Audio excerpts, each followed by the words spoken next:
We are a little bit late, but nonetheless, we are live. How about you, everybody? Welcome into the Auburn Live call-in show. I'm your host, Jeffrey Lee, senior recruiting editor for Auburn Live on 3.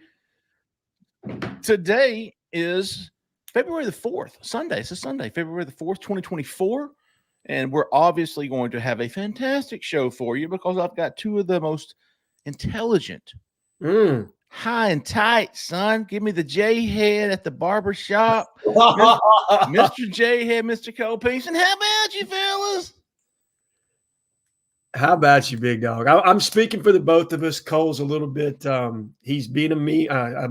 What's the mime? Cole, your audio still a little? Yep. No, I can hear you fine. I wish I could do this to Jessica sometimes. Speaking of Jessica, while we're waiting on some phone calls, get the phone lines going, folks. 701-779-9585. Before we get to them, we want to say, if you're looking for a home in or around Auburn, Opelika, Lee County, look no further for the help you need. Miss Jessica Andrews with the Talents Group. She is a 5-star realtor. If you don't believe me, if you don't believe Jhead, just ask Mr. Dexter and Miss Rebecca Jenkins. They just closed on a house with Jessica. And Jhead, check this out, dude. What you got? So Rebecca brings a closing gift to Jessica, right? First of all, their quotes were to Jessica, "You truly are a 5-star realtor." How about that? Look at that show. They made her a T-shirt. Dude, that is awesome. 5-star realtor. You know, 5-star. You're an effective marketer, Jeffrey, when they give you a T-shirt because of what you're saying on this show, big dog.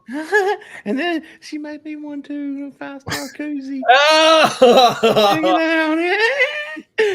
Oh, hey, seriously, that was fantastic. Rebecca came over, got to meet her. Fantastic woman. I'm sure Dexter is a fantastic man who hopefully deserves that fantastic Rebecca. But sure to appreciate them trusting me in my confidence in Jessica, and they did. Their quote was, "You truly are a 5-star realtor." And so, if you're looking to come to Auburn Opelika, or if you're in Auburn Opelika looking for a new home, want to sell yours, give her a call 334-704-4442 and tell her we sent you. Mm-hmm. Fantastic. Appreciate Dexter and Rebecca. Big how about you to them too. Big how about you. All right, some news to get this show. Let's get our feet wet a little bit. First of all, personally took a hit. I hated Jeremy Garrett, defensive line coach at Auburn, left Auburn to take a defensive line job with the Jacksonville Jaguars. If you never met Jeremy Garrett, that's it's a shame because the dude is fantastic. He's a fantastic coach. He's a fantastic recruiter, and he's a fantastic dude. I love just sitting up there, and when he would come in, just being able to shoot it with him. I was really just selfishly, I was sad to see him go. I really like him. I think he's going to do big things. So far, Auburn's defensive line class. Cole, how's your audio? I don't know. Can y'all hear me? You're good. Yep, you're good. You're back. You're good. All right. The 2025 class is loaded with defensive linemen. Jeremy Garrett recruited. As far as we know, we've talked to, I think, all of them except for Kalen Edwards, and I texted back and forth with him. They're all good. At least they're saying they are now that Jeremy Garrett's gone. There's a hole to fill at defensive line on this staff. Jhead, what you hearing there as far as the new D-line coach? Sure. I think the two names to track right now are obviously Rodney Garner, who most Auburn fans would be very familiar with, and Kyle Pope of Georgia Tech. Those are the two guys to me that stand out. I think Justin Hokanson has reported the same thing. He's also mentioned a third name, which is the Georgia defensive line coach, who has I'm trying to think of his name right now. This is terrible podcasting on my part. Trey Scott. There you go. Trey Scott. I knew it was the first name. Who was a GA underneath Chris Kiffin at Arkansas State and Ole Miss, has a very tied-in history with Hugh Freeze, and he thinks the world of him. But in the world of realism, which I'm trying to live in right now, him leaving a Georgia defensive line room for anything short of a promotion, it's hard for me to wrap my head around. So that gets us back to those two names of Rodney Garner and Kyle Pope.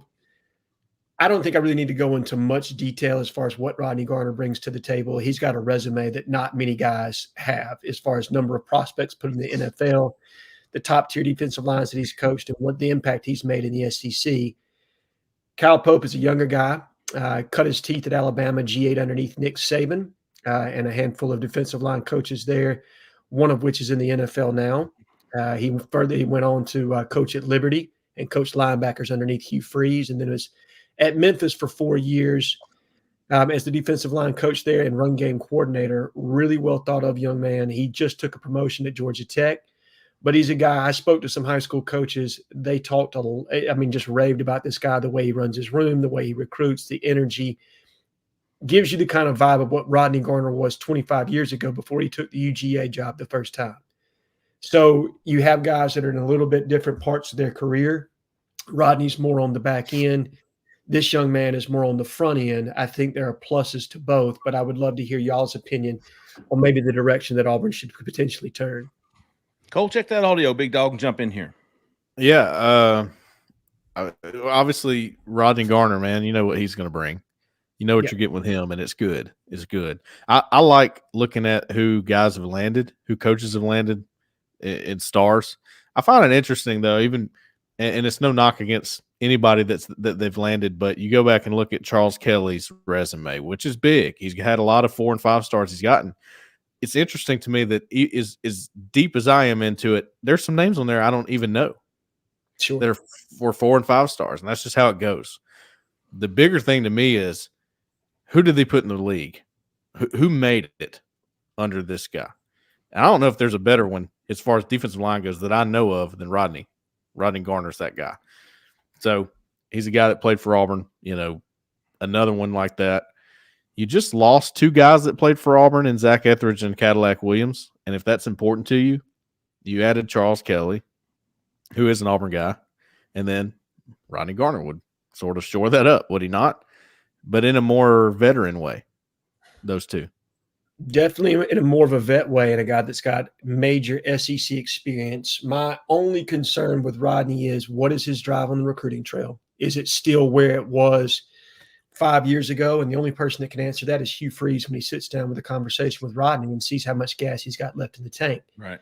That's not something that either, that I can answer or anybody else. And does the mix on the staff gel with Rodney? I mean, do you have too many vets at that point? If you add him, do you need some more youthful energy? Because to me, the most effective staffs are the one that have a combination of guys at different ages. They have the ability to relate to different parts of the recruitment, whether it's the player themselves, the parent, the grandparent, what have you. Now, Rodney Garner is a guy that, look, he's a good recruiter. I don't want anybody to get that twisted in what I'm saying, but I think it is a little bit different with the kind of energy that you have to expend in this day and time on the recruiting trail. And are you willing to hit it day in and day out? That's a hard thing to know. Yeah, it's totally different. That's why you're seeing it's really a lot of the veterans of the college football world are starting to go, I'm out. See ya. Yeah. I'm going pro or I'm done. And it's because of what's going on in the world of college football, and it's a mess, and it's really difficult for someone who's at that point in their career and who's done it a certain way for all this time. It's difficult for a young guy. It's not easy right now to be a coach.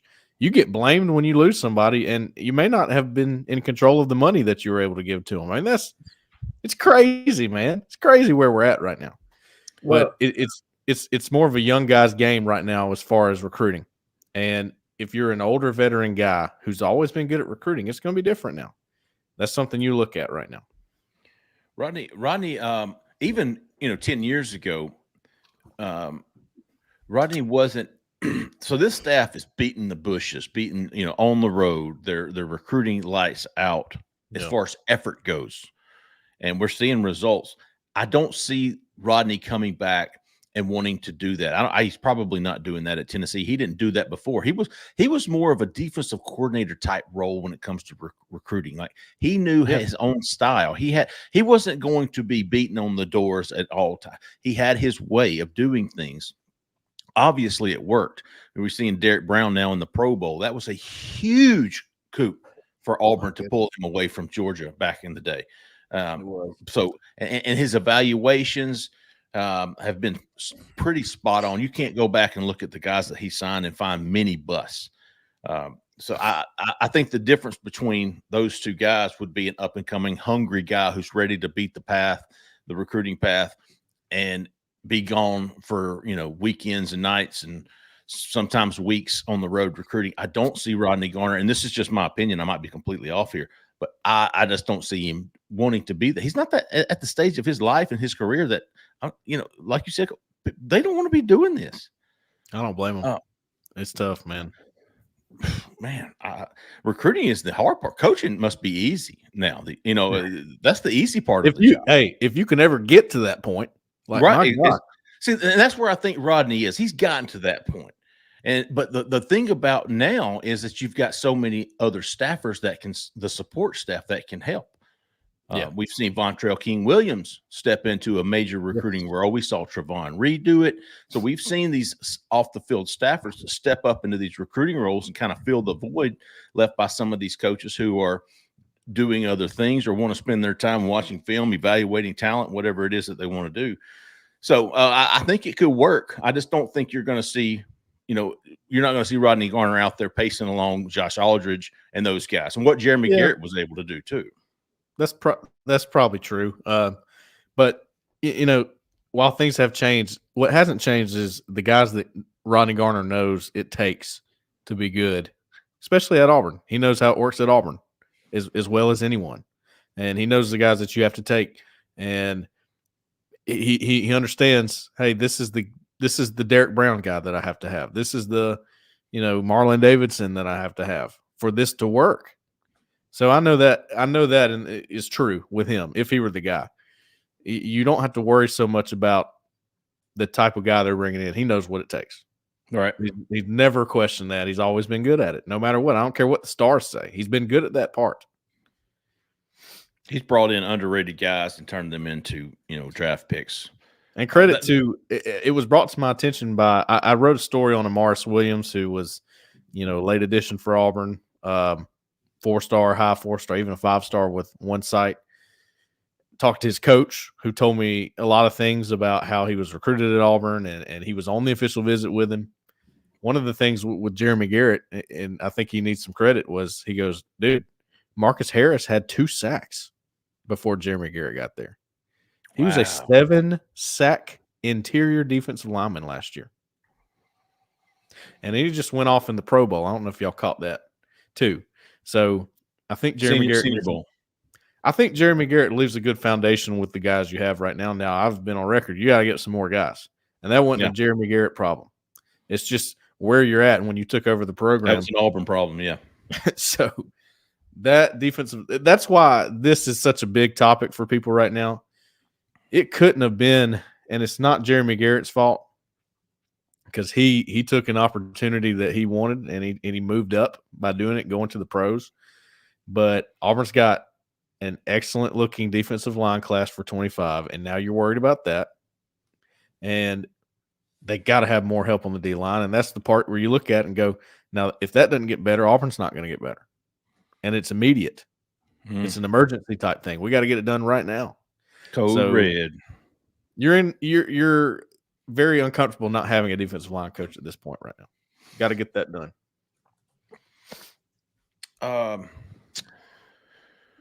The thing about Rodney Garner for me is you get him, you don't have to really worry about it. Like, you're not going to have to worry about the evaluations. You trust that guy is what I'm saying. Is you Exactly. trust him, you trust his coaching, you trust his rotations, you trust his position where he's putting guys.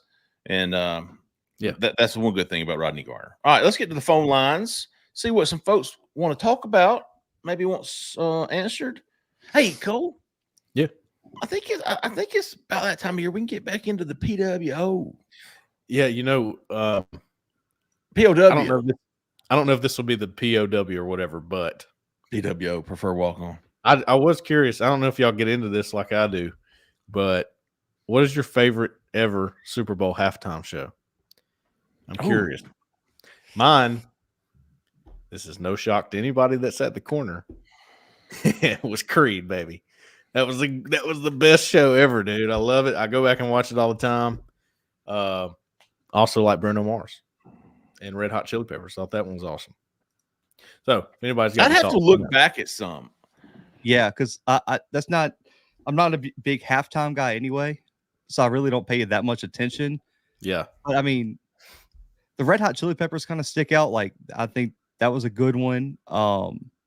As a guy who likes hip hop, I thought the one in LA where they had like Snoop Dogg, Eminem, That was they had awesome, all the dude. names. Dr. Dre came out, like that one was up there. The Rolling Stones were good too. I don't remember Rolling what year that Stones, was. That 2006. year was good. I Yeah. watched it today. I figured Jhead liked Coldplay. Yeah. I'm curious what Jhead thinks. We have to ask him because I don't know what his music preference is at all. I don't even know. So Everyone in the chat saying Prince. We have a lot of Princes in the chat. Okay. Okay, he sang Purple Rain. It started raining, right? Wasn't that his? Yeah. No, Pretty yeah. cool. That's legendary. Just on the, even if it didn't sound good, this is it's like perfect timing for that one. Yep. I'm looking back at the lineups. I mean, going Somebody back 30 said years. Justin Timberlake and Janet Jackson. Oh, there you that's mine. I mean, you'll never forget it. That's for sure. Yeah, slip of the nip. I don't like that Someone one. said Shakira. This was a good lineup. 2015, Katy Perry, Lenny Kravitz, Missy Elliott, and the Arizona State University marching band. Shout out. The headliner was the Arizona State band for sure, though. I got a Oh, feeling. see, I don't remember. I just don't like Madonna was there in 2012. Nicki Minaj was there with her. See, some of them are forgettable to me. There's a few that stand out. You know. Okay, 2007 was Prince, Janet Jackson, Kid Rock. Damn, that was a good lineup there. 2004, Janet Jackson, Kid Rock, Justin Timberlake, Nelly, P. Diddy. I don't even remember Kid Rock being in that one. That was the one. That was the one that you never forget, I believe. Yeah. Man, there were some good lineups. 01 was Aerosmith, NSYNC. Yeah, Britney Spears. Yeah, that's a good one. Mary J. Blige and Nelly.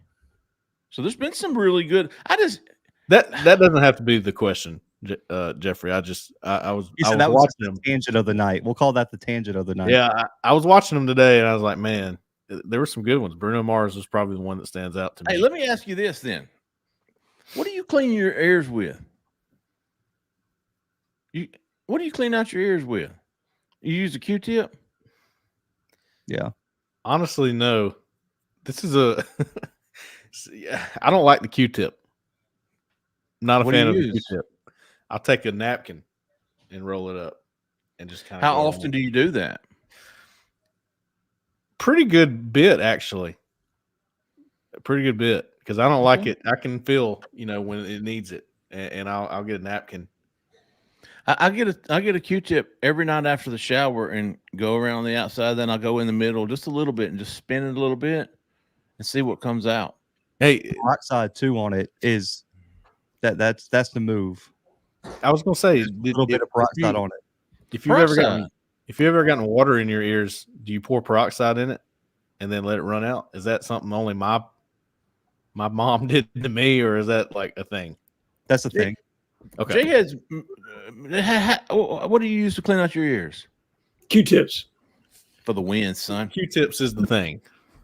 But I mean, I know you're not supposed to use Q-tips, and I don't get it. Well, I'm not packing it. You know what I mean? Yeah. No, I just lightly put it in there, clean it out, make sure that you don't have any. Yeah. That's the reason. Yeah, go ahead. As long as you just barely, as long as you're not shoving it into your eardrum, you should be fine. I think the trend of no Q-tips came from the idiots that were just putting the whole Q-tip in their ear and puncturing their eardrums. Yes. I'm not anti Q-tip, but it's like it. I can't get it in there good for some reason. So if you think about your ear as a toilet bowl, I know what you mean. I don't go down in there with the brush on the toilet bowl. You're cleaning right there inside, but not through the hole, right? And you might stick it down there a little bit, might have a little mudslide or something down there. Jhead. I'm just kidding. Get us to the phone, Zach. You're good, man. We'll start out with Carter. All right, Carter, you're live, man. This is Carter Molden. Carter, you're live. Georgia. How's it going? Fantastic, Carter. How about you, big dog? Man, I'm doing good. I'm a little worried about this 25 D-line class with Jeremy Garrett gone now. I wanted to see if y'all have y'all heard anything. I saw where Antonio Coleman went back to Alabama this weekend, and I know Malik Autry, he's been visiting even before Garrett left, he was, visiting Florida multiple times, and I'm just concerned. I really do think that Hugh will definitely land the right fit. I think we could land Rodney Gardner, but I want to get y'all's take on if y'all think that we can hold on to the D-line class until, and once after we get someone hired. What do y'all think? Breaking it down, Cole, I feel really good about Jordan Crawford, and he's probably the top dog of that group. Jordan Crawford, he was back in Auburn on Saturday and says all the right things. Now, Kalen Edwards, again, from everything I've heard, he feels like he's locked in. He was really close with Jared McGarrett, though, but he loves him some Auburn. Yeah. Malik Autry and Antonio Coleman, I guess, of the four, those would be the ones who I could see saying the right things and then maybe reopening their recruitments. Although I haven't heard any signs of that or any buzz of that happening. Cole, what do you think? Yeah, I'm with you. I feel pretty good about Jordan Crawford. Here's the thing. I wanted to touch on this too. Kendarius Reddick decommitted from Auburn and flipped to UCF last night. Now, if you're on the corner, I had just posted about him, and it's one of those moments, Jeffrey, you told me, like, hey, get ready. This stuff's going to happen. I just said, look, I talked to someone. Sounded like everything was good there. And it was relayed to me that way. If they had found something else in between, I didn't hear about it. So that kind of stuff happens, and it blindsides you sometimes. And I do think the staff was probably a little bit blindsided about Reddick flipping to UCF. Now, when it comes to D-line, I know that I was, I kind of did some talking yesterday trying to figure it out. Jeremy Garrett actually did come in on Saturday to help out. He wanted to see Jordan Crawford, who was coming on a visit, wanted to see that through. I thought that was awesome. I thought that was a pretty cool deal. And I don't think any of the D linemen were blindsided by what happened. I think he kept them in the know. And he said, look, this is going on. And that's just the way he recruited. He was very upfront about things, and that's important. So there's going to be some looking around going on from these defensive linemen, Carter. They're not going to sit there and go, well, we're good. They're going to look around. It's early. That's one thing. It's sort of a new territory Auburn's in right now, where you've taken all these big-time commitments and you've been able to land some guys early. Well, usually it's Auburn playing the, hey, we're trying to flip you instead of trying to hold on to you. A little bit of new territory, especially for us covering it, or for me anyway. Yeah. For me. With this staff, absolutely. So all we did last year was, flip targets, flip watch, flip watch. Yep. Now the tables have turned. No, certainly there's going to be go ahead, Cole. There's going to be other guys that are trying to flip, but it's a little bit harder to get intel on guys that are already committed if they're looking elsewhere. It's just a little bit harder because they don't want that to get out. They're committed. Sometimes a flip target's a little bit more apt to talk to you, especially if Auburn's been knocking their door down trying to get to them. So again, we're in a weird spot here, but I do think Jordan Crawford's pretty good. I think he's in good shape. I think Auburn's in good shape with him. I think I actually do think Auburn's in good shape with Malik Autry. I know he's taking all these visits, but dude, he's been committed for a long time. I think it was the 2 big cats ago when he committed. Maybe. Golly, yeah, it was so. Let me look him up. When did he commit? I don't know. I know Keith was still working with us. I remember that. Was he really? It was that far back. Dude, it was a year ago. So it was a year ago Friday, February the 1st, 2023. Right. So he was a sophomore. That's right. Wow, that was a long time ago. Oh my God. I remember not knowing much about him. He had very little film on him at the time. I saw him in person and thought, okay, there's a frame that you got to have. So, I think they're okay there. The one I worry about is Antonio Coleman. Yeah. I think he's a little bit of a loose cannon with it, and that's not a knock on him. It's just, hey, he flipped from Alabama. It was almost unknown he was going to do that. We had heard a little bit about it, but you never know what a guy like that might do. Does he flip again? Does he open it up? I think he's the one to watch. That's my opinion. Let's see what he said. They just put one more thing I wanted to ask y'all. Do you think that that bringing in Derek Nix, I know he's the OC and on that side of the ball, but do you think that he will have any push to try to get Andrew Maddox in because he's from Mississippi guy and he's got to have plenty of ties down there, even on the defensive side of the ball? Yeah, I would think that probably helps. I don't know all their areas. Their areas have probably been moved around a little bit now that you have so many staff changes, but I'm sure that Derek Nix probably has that Mississippi, most of Mississippi, if I had to guess. Now he's from Attalla, Alabama originally, but he's got a lot of ties to Mississippi, and so does Hugh Freeze. And I know Hugh Freeze has relayed that to Andrew Maddox. I think Andrew Maddox loves Auburn too. And he loved Jeremy Garrett, called him like a father figure. So that's, we'll have to figure out what's going on there. I will say, Carter, I was looking back. BOL just dropped a story about Antonio Coleman, his visit to Alabama yesterday. And he said all the right things throughout the story about, Freddie Roach and Kane Womack and the relationship he has with both of those guys. But his quote, right now, Auburn is where my heart's at. My heart is definitely at Auburn right now. Bama definitely made up a lot of ground with me, but like I said, I know where I stand. So pretty convincing quotes there for him to be saying that to an Alabama reporter after an Alabama visit. I think you got to feel pretty good about that after Auburn lost Jeremy Garrett, and then for him to go to a visit to Alabama. So that's pretty encouraging if you're an Auburn fan wanting to know about Antonio Coleman. But again, these kids, man, they know this game. They know who they're talking to and what they need to say. But otherwise, that's pretty encouraging quote for Auburn right there. Sure. Appreciate you, Carter. 2178. You're live. Who we talking to? Where are you calling from? What's up, fellas? Oh, Edward from Sam. He's got like 3 different phone numbers. He's got his burner phone. Man, Edward. Yeah. All right. I told you I would like to let you know what way I'm coming all the time. That's right. Y'all guys doing, man? How y'all doing tonight? Hey, I know Cole's doing great. Today is the end of the contact period. Midnight begins the dead period for the next 4 weeks, I believe. Yeah. So pretty decent. Yep. If our lives are highs and lows, this is a high. You can get your crapper raws out now. Let's go catch some crapper. Ooh, it's February. It's time. Just calling, man. Touch base with you on the new high, man. Old Durkin, man. That was a home run high there, man. You like it? He knocked it out the park with that one. What you like about Durkin, Edward? Yeah.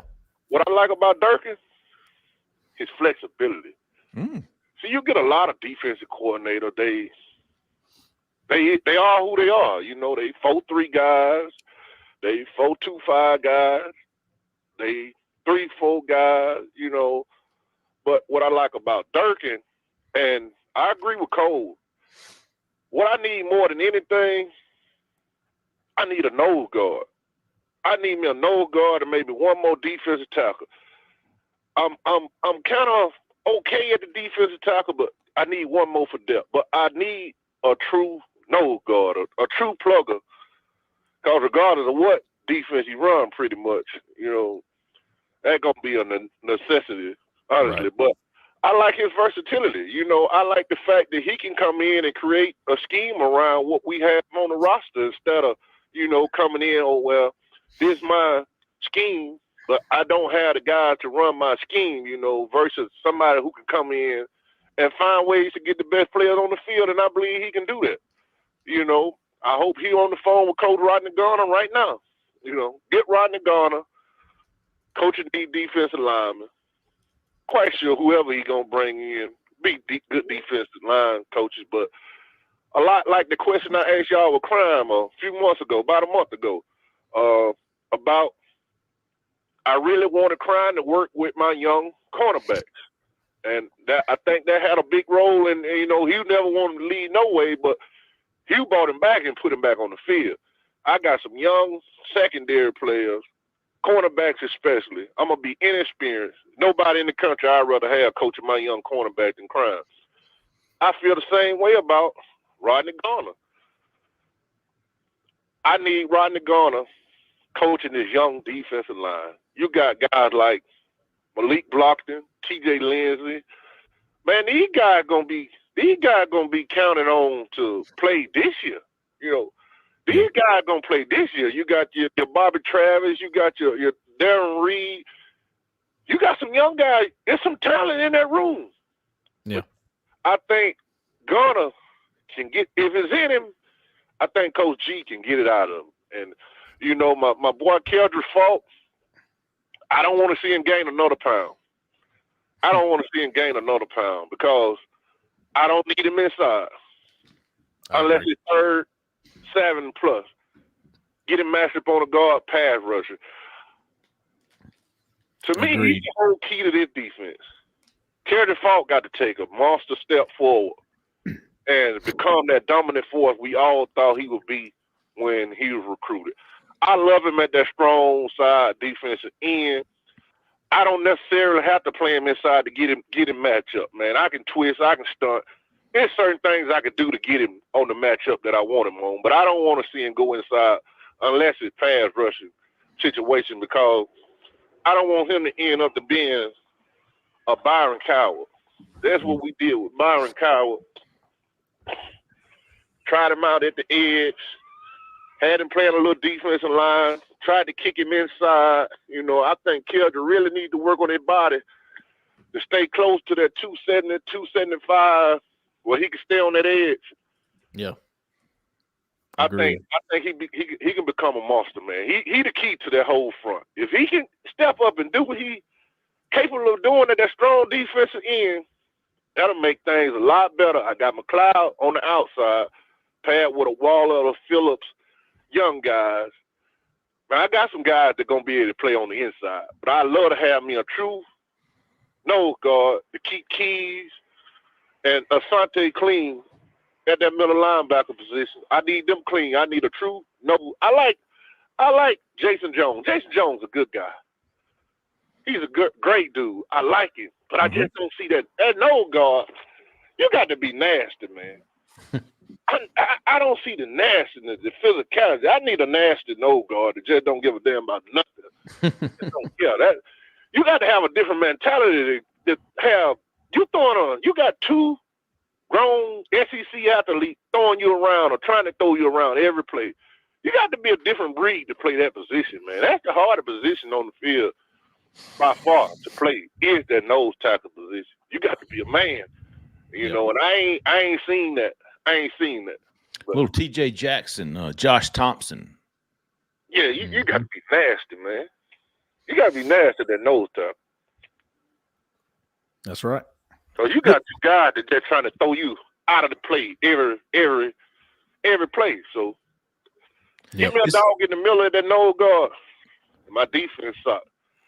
It's a very unrewarding position. Your job is to basically take on and open up opportunities for linebackers. You're not going. It's a tough job. It's a tough job, J. Lee. It's a tough job, man. You're the punching bag for the guards in the center. I played that. I played it. You look like a nose guard. 9th, 10th, 11th, and 12th grade. I played it. I dropped back to middle linebacker 12th grade because I lost a little weight finally. But I know what it takes. You do. You gotta be nasty. You gotta play low. And I'm with you, Edward. I don't think Keldrick Faulk needs to move inside. I think that's a mistake. I think he's way too athletic to move inside. Put him out there. Let him make plays. Okay. I could even set him up on the edge on third down. You see what I'm saying? He don't necessarily have to play with his hand in the ground. He can actually play the wide nine. He really could, you know. I agree. So I'm just interested to see, you know, how he scheme up his front. Because I say you find your nose guard, maybe another nose tackle or two. Another tackle or two, and you play football. You got some players. You know, they just need to be hitting them weights, getting their strength up right now. And man, I look for Malik Blockton to make an impact in his freshman year. I hate to say it about a freshman on the defensive line because that's a lot, but the kid loves football. And that's one thing I see out of a lot of guys that he recruited. Give me a guy that loves football. You get a guy that loves football, he's going to find a way to get on the field. Yeah, and guys like that, if Rodney Garner's your guy, those are the kind of guys that he usually does well with. The defensive linemen that eat, sleep, and breathe it, and they become good defensive linemen under him. It's happened a lot. It's happened plenty of times. So I think there's enough guys out there right now. Old Blockton kind of remind me of a guy that was committed to Auburn for a few weeks. He kind of remind me of a young Quentin Williams. That's who he remind me of. Just kind of undersized guy, and you don't know exactly what he gonna be right now. You know, you can do a lot with Blockton. Blockton can play the strong side in. He can move inside. So I'm anxious to see his development, man. Like I said, I'm gonna hang up and let y'all talk. Hey, Edward, hold on. All right. How do you clean your ears? Man, I take a Q-tip, and long as the wax not visible, long as I can't feel it. Yeah. When I stick my hand up in there, I get right around the little earlobe in there, and I don't go deep with it. Like you say, sometimes you have to take some a piece of tissue or something, roll it up to get a little deeper in there. But I like to take a Q-tip and dip it in some alcohol and just clean in there. Okay, I like it. Hey, do you know what Quentin Williams is best known for? What he best known for? He's best known for, I bet Zach knows, sneezing, blessing himself, and thanking himself for blessing himself. And almost talking crap about his opponent, where he stopped himself halfway through because he knew Saban was about to. Yeah. You talking about in the press conference, man? Yeah. When he was talking about Kyler Murray, man, he talking about Kyler Murray. Was he? I really don't think Kyler Murray that good. But he stopped. He just looked at the camera and everyone was like, he overrated. He called himself. Hilarious. Yeah, he sneezed. He goes, bless me. Thank you. Edward, appreciate you, big dog. I appreciate y'all, man. Malik Blockton, the comparison that I gave him when I was doing his breakdown one time this year was Andrew Williams. I don't know if you remember Andrew Williams that played for Auburn from Eagles Landing. Christian, I believe he came from. Was he like number 79 or number 79? Yes. And he was not really a starter, but he was a key rotation guy who came in and just never, ever got pushed around. Ever. That was when Auburn's defensive line was very good, I thought. Dontavius Russell, I think, was the guy in front of him. Yeah. And then Andrew Williams. Yep. And Andrew Williams would come in and wouldn't get pushed around. And sometimes he'd give a little pass rush from the interior. I think that's what Malik Blockton is. I think his body type is very similar, and he's just stingy. He's just tough in there. And he's gotten tougher as he's gotten older, and he's really trimmed up, and he looks like Andrew Williams to me. So that's the comparison I give. Yeah, Andrew Williams was almost built like a tight end, wasn't he? He's long, long and lengthy, and he added good weight as he was there, but Malik already looks like that. That's the good news. I'm excited about Malik Blockton. Me too. 1406. You're live. Who we talking to? Where are you calling from? Hey man, it's Josh Corbett from Birmingham. How are y'all? Hey Josh. Good, How about man. You, Josh? You sound like you're in a barrel. I want to get y'all's opinion on this whole lawsuit case that's going on. You need Jhead for that. We need Jhead for that. He's Jhead might be back, but go for it though. We'll see what we can do. All right, well, that's it, fellas. That's all I had tonight. So let me ask you this, Josh. Do you know what the lawsuit is about? Yes. I know they're suing about NIL ruling, trying to say that it breaks antitrust laws.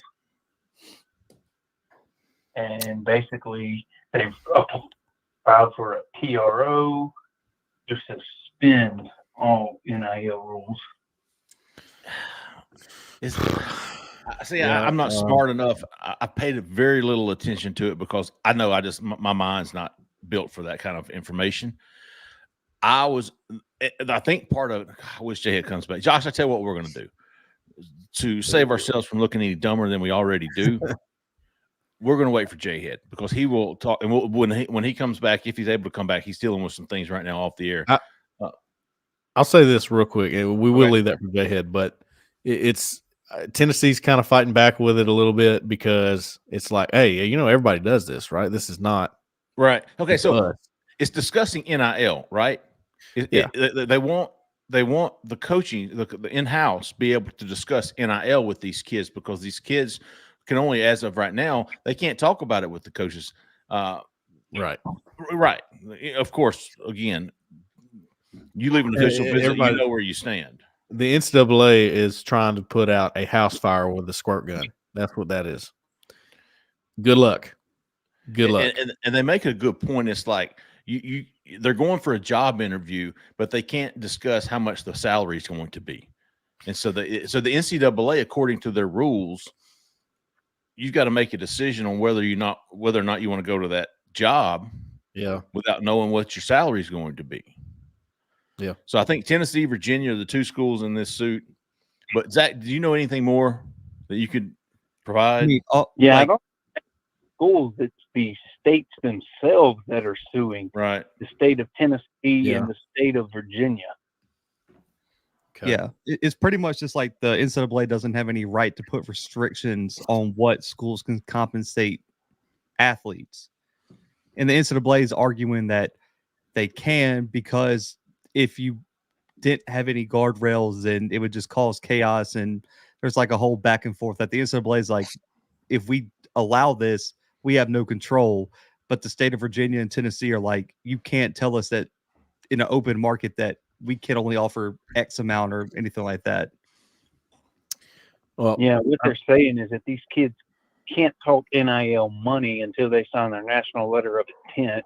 And that's where the states are saying, well, that breaks the antitrust laws, and basically it's squashing competition in the market.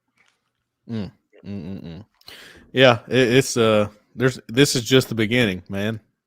There's going to be so many little things that come up like this. The end game's got to be employees, contracts, unions.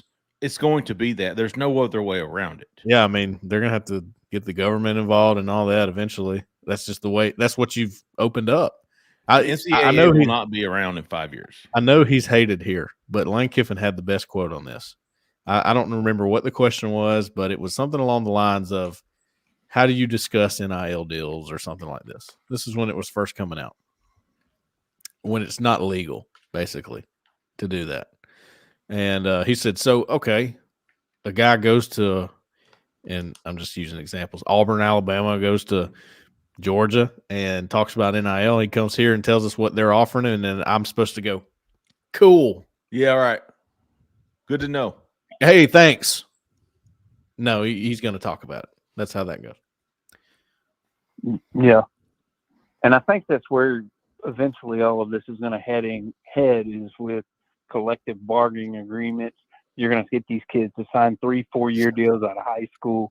And if they want to transfer, then that new team's eventually going to have to buy out that kid's contract. Hey, that sounds good to me. Yeah. Transparency. Yeah. I mean, it'll slow some of this roster turnover down real quick. That's the only way you're going to be able to do it. And I mean, it's really the NCAA's fault that this has come about. One, because they rushed NIL in without getting the framework together, and then two, you go after major programs for violations that would apply to 100% of Power 5 programs that they're doing the same thing. And then you didn't think the schools in those states were going to fight back, saying that we're being punished when we know our competition is doing the exact same thing, maybe even at a higher level than we're doing. Because the Tennessee investigation has something to do with, like, it centers around like a plane ride for a recruit, which was Nico. Yeah. Could you imagine? They claim that Nico broke NIL, or not NIL, just NIL rules, but recruiting rules, because he signed with Spire Athletics, who also partners with the Vol Collective, but Spire used their jet to fly him to Knoxville for a recruiting trip. Yep. And so since they're tied to the university, they're blaming Tennessee, saying that that connection was against the current NCAA guidelines in terms of NIL. Yeah. Well, and then I appreciate your time tonight, fellas. Appreciate you, Josh. I think we kind of talked our way through that. Yeah, I do want to know Jhead's thoughts on it, though. But when he starts talking about it, we'll be like, oh, never mind all the shit we said. He's going to be very up on it for sure. Appreciate you, Josh. 9760. You're live. Who we talking to? Where are you calling from? This is Dan. I'm from Huntsville, Alabama. Well, how about you, Dan? What's on your mind tonight, big dog? You got to turn that TV down, Dan. Hey, how you guys doing today? Will you turn your TV down for us, Dan? Hey, by the way, beautiful. I'm sorry. I'm from Huntsville, Alabama. Just real Very quick, good. by the way, guys. I'm a new subscriber. Been there for 2 months. Thank you. And I was just wondering about your backgrounds and how you got into recruiting and how you guys got here. Maybe you've told this story before, but I was just wondering about your guys' background and how you guys got to where you guys are now, including Zach. Yeah, I'd be interested with that. I want to know about Zach too. Zach, lead us off, big dog. I mean, I guess for the Auburn side of what I do, grew up an Auburn fan, graduated from Auburn in 2018. So just always kind of followed. And it's funny how I wound up with the producer, man. I've actually applied to help Justin cover football. And just because I have a big background in YouTube and producing stuff, producing podcasts, things like that for my own brand, it felt like this was like a good spot for me, man. And so we've been doing this for what, a year or two now? Yeah. I think. What were you doing before this? So I had my own platform called the Blue Bloods. We covered That's right. kind of all the football, but now we kind of mainly focus on FCS football. Now we've partnered with Fan Nation and the SI brand. So we got FCS Football Central now with that. And then also write for Athlon on the side as well, man, as one of their breaking news guys. So that's kind of what I do on the side in my background of how we got here, man. And it was funny. When I got on with On 3, I was actually in graduate school for neuroscience because my degree was in psychology, and I went for a behavioral neuroscience PhD program. And when COVID hit, we were doing animal research. Well, we can't order animals during COVID, so everything just shut down. And so a lot of people were doing a lot of remote writing and things like that. So I was like, I'm going to take 2-3 years, try my best at sports media. If I don't get it, I can always just stay here and get my PhD and do this. And it all just kind of worked out now with all the different things I do. And so now left Kansas State and just full-time sports media now. You were at Kansas State? Yeah, Kansas State for the PhD program. I was there for two and a half years. Wow. And you're originally from Mobile? Yep. That's awesome, dude. I didn't know all that. I didn't either. Now I'm even more intimidated than I'm very intimidated. Cole, you're a problem solver. Cole's a self-made man. Cole's got a great story. Yep. Yeah, I mean, I'm a football guy, man. I've always been a football guy. Dad played for Auburn back in the day, so that's where that comes from. That's why I've always been around Auburn. I played football, very, very short career in college at Huntington College. I mean, I didn't make it very far. Got some injuries going on. Ended up being a student coach over there. Worked my way up to O-line assistant, strength and conditioning assistant. Kind of thought I might go down that path and be a coach. Went to Prattville High School. Y'all probably seen my picture on the corners from Prattville, and coached there for a little bit, but ended up veering off doing something else. I got into the state of Alabama working in that, and I hated it.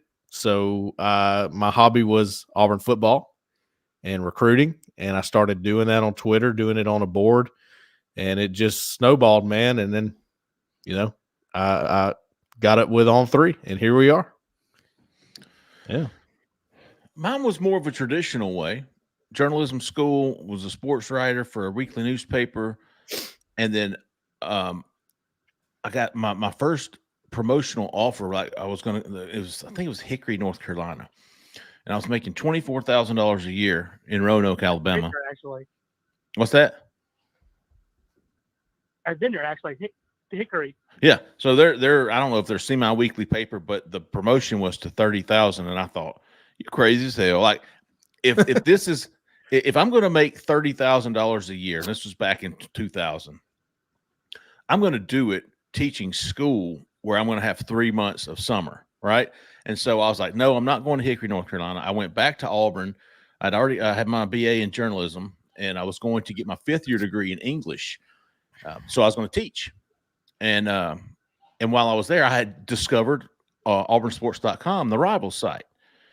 And Brian Matthews and Will Woods were running that site at the time. And so when I went back to Auburn to go to the 5th year program, I was now a member of Rivals, and I sent Will and Brian. I was like, hey, guys, I've got 2 years of journalism, sports writing. If I'm in school, if you need some help, I'd be glad to be a part-timer. And so they hired me. They hired me part-time, and I just took off. Oh, wow. And they offered me a full-time gig, and I never looked back. It was a lot of fun. And then my first year as a non-fan, people don't believe me, but I first of all, growing up, I was the biggest Auburn fan. I had all Alabama friends, Birmingham, but she's like Randy Strickland, his mama, Betty Jo. She said, she used to call me Freck because I had freckles. Oh, Freck. Freck, I've never seen you without anything Auburn on. And I've got you today. You don't have anything Auburn on. And I said, just check yourself. I pulled out my underwear. Hey. So my first year as a non-fan, because I learned quickly, you can't be a fan, you can't be cheering, and you just can't. It's just part of the job. But my first year, full-time year was 2004. So my first year as a non-fan, Auburn goes undefeated to the Sugar Bowl, wow. And that was my luck. So y'all are welcome. Yep, mine was with Harsin. So there you go.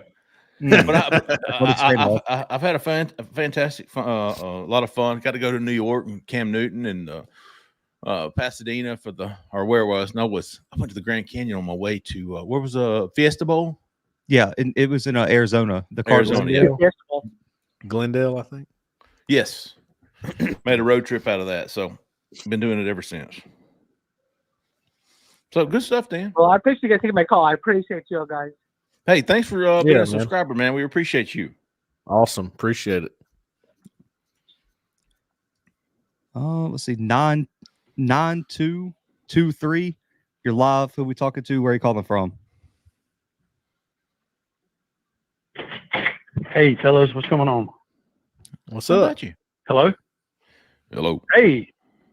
As first time I called, I've been watching you guys for a while.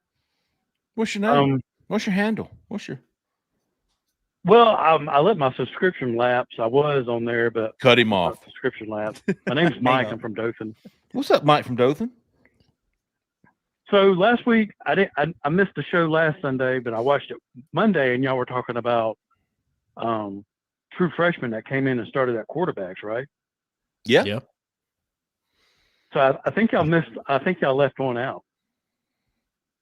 Who was it?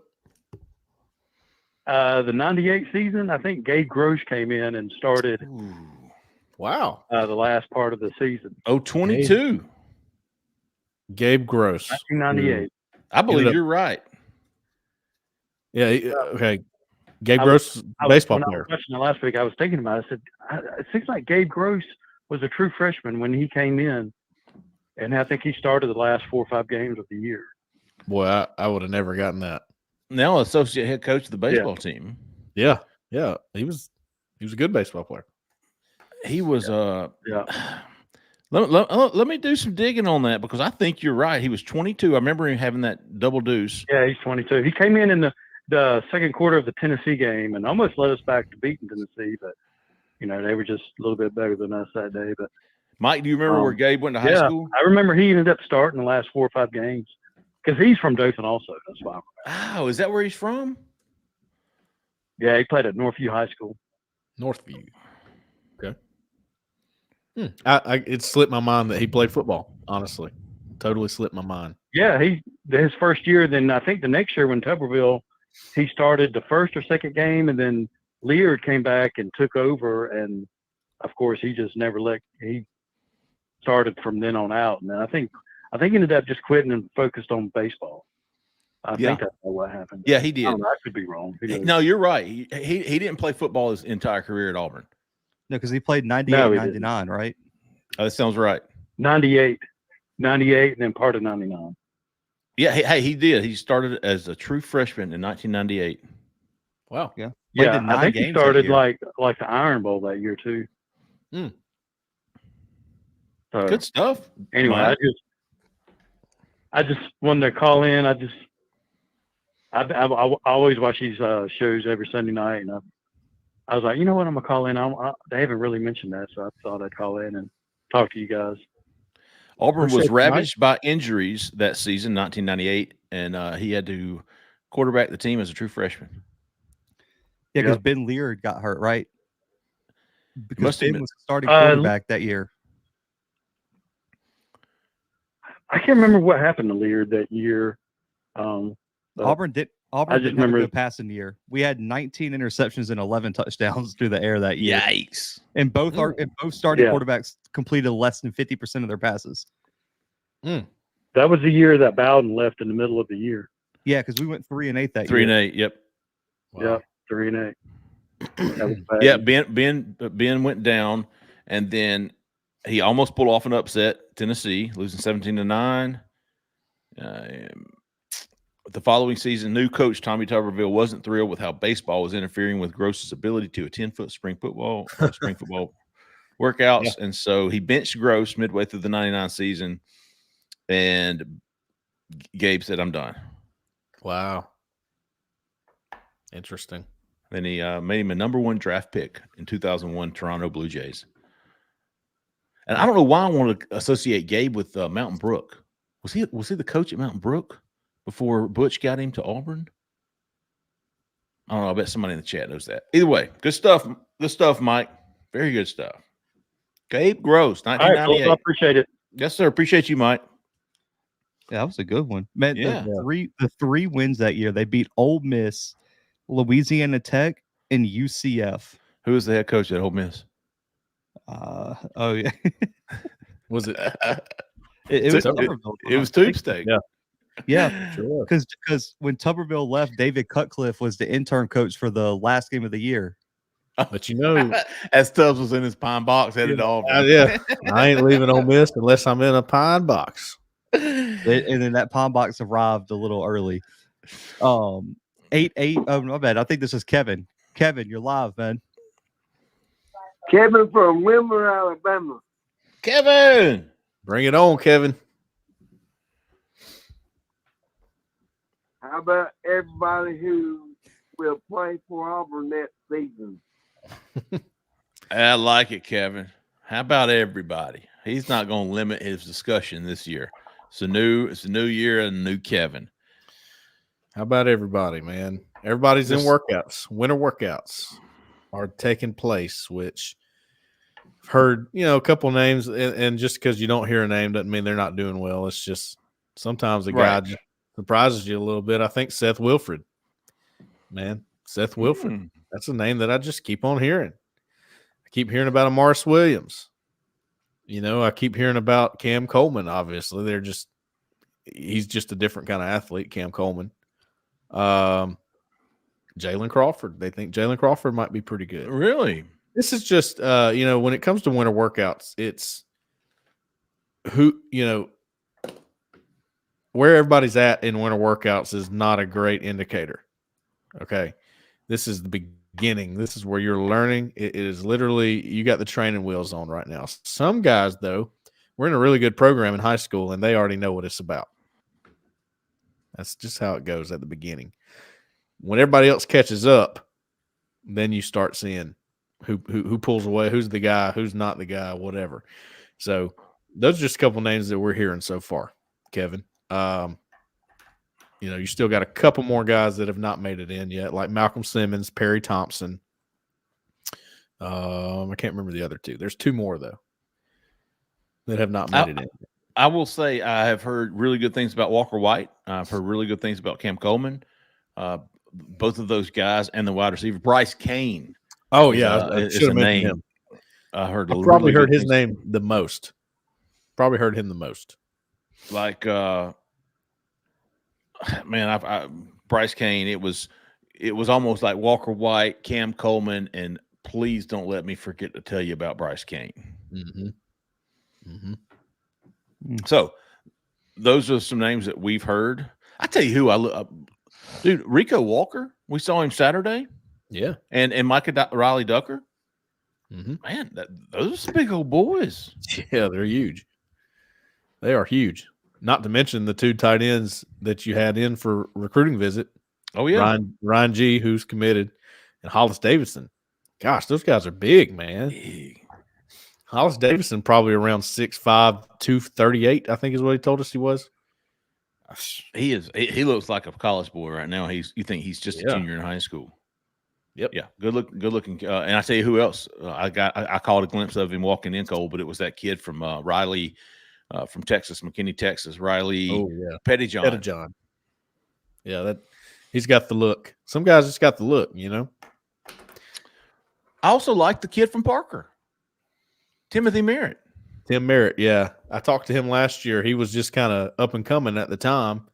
Had a pretty good season this year. It's hard. Look, when you're playing at a loaded school like Parker right now, it's the guys like Naeem Offord and Jeremiah Beeman and Jordan Crawford that are standing out. But Tim Merritt quietly having a good career there and really getting a lot of offers. Auburn, maybe he's moving up on Auburn's list a little bit. Good looking kid, 6'1", 6'2". He was taller than I am. Yeah, I'm 6 foot.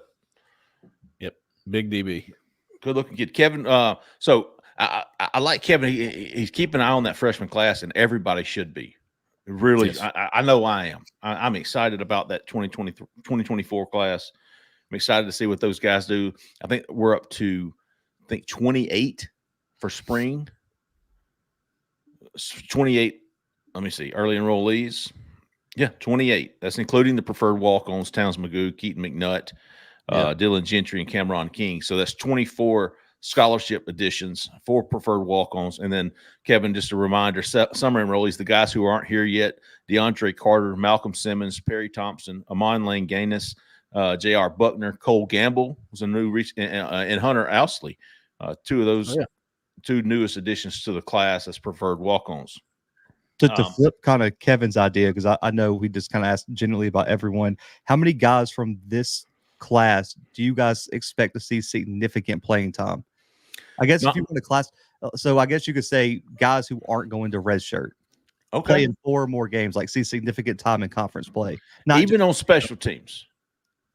Yeah, we'll go with special teams too. Sure. Well, unless Auburn gets another edge out of the portal, they're definitely going to play Jamonte Waller and probably Amaris Williams there. I don't see how you don't. There's no way. I'll tell you who else we saw, Cole, was Favor Edwin. Whoo, he's big. My goodness. He's big. So not counting transfers, Zach. Yeah, I would say high school guys. I would say Cam Coleman. Yeah. Are you going to put Perry Thompson in there, Cole? Yeah, absolutely. Okay. And Bryce Kane. I hate to leave Malcolm Simmons as the odd man out of that. Somebody's going to have to sit. But, he's coming in the summer. He's late. I will say, I think he just tied a high jump record.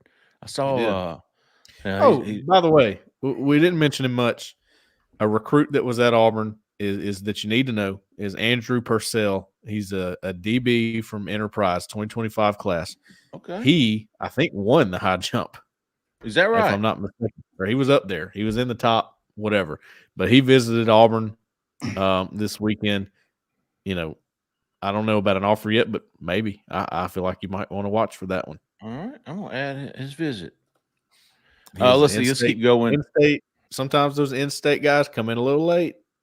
I like to watch those in-state guys. DeMarcus Riddick. See, honestly, I'm thinking Joe Phillips is okay because do you see DeMarcus Riddick Cole coverage unit, kickoff team, bunt team? I think if he plays, it's going to be in the game. Okay.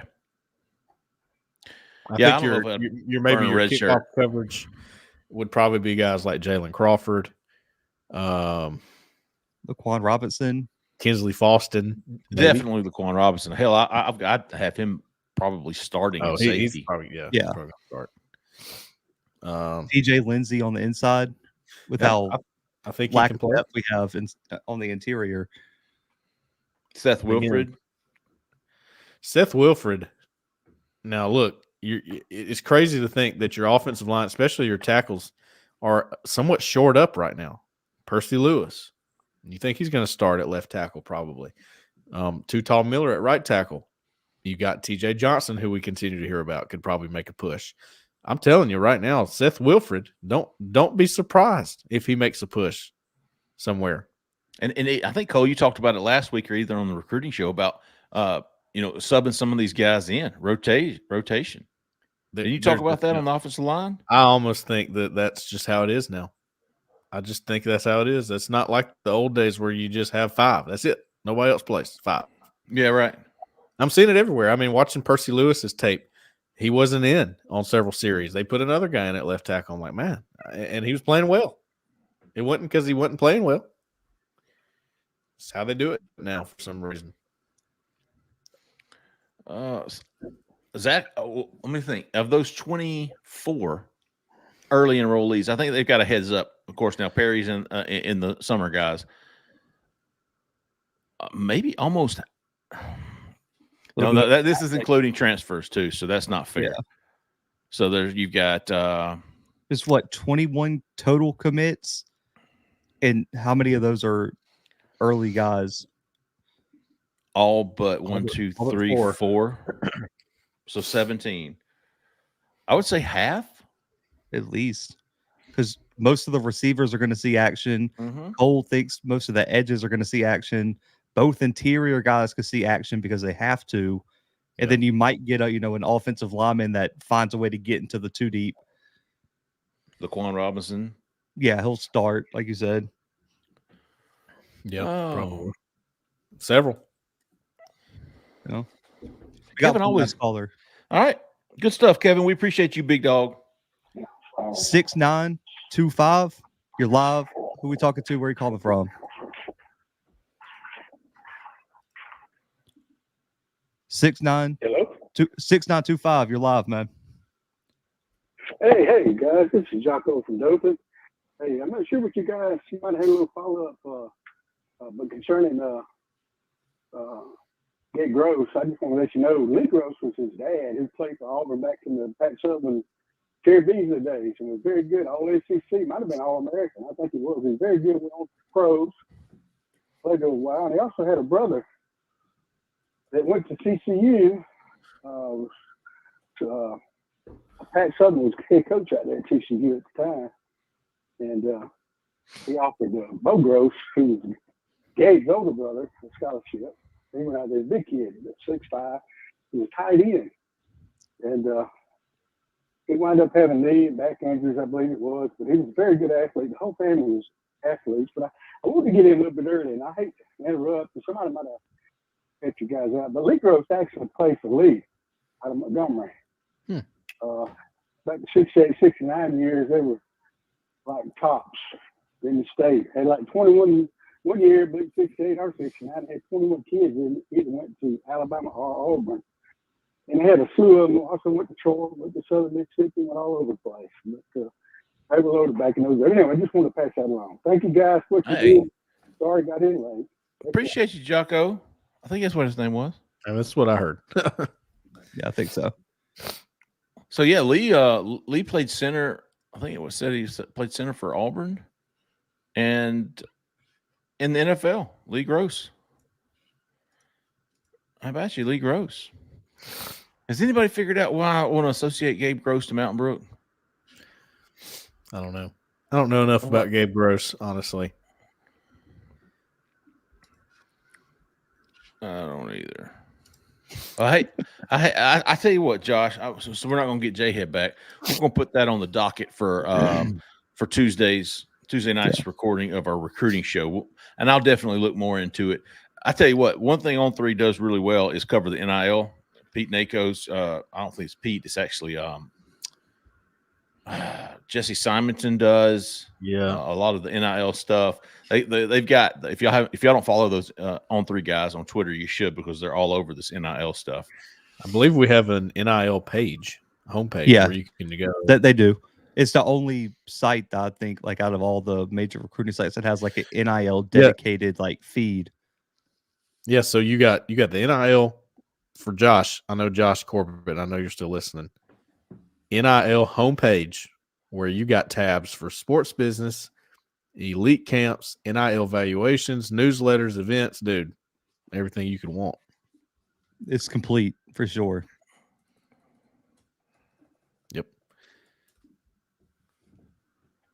Yep. I'm sorry. I'm stuck on this Gabe Gross stuff. Down a rabbit hole now. I cannot believe nobody in the chat. I know the folks from Birmingham. Am I just completely wrong? He had no ties to Mountain Brook. Was he not the coach at Mountain Brook? Did you Google Gabe Gross Mountain Brook? Yeah. That came advice. That's all I got. Yeah, I don't know. I got nothing on that. So,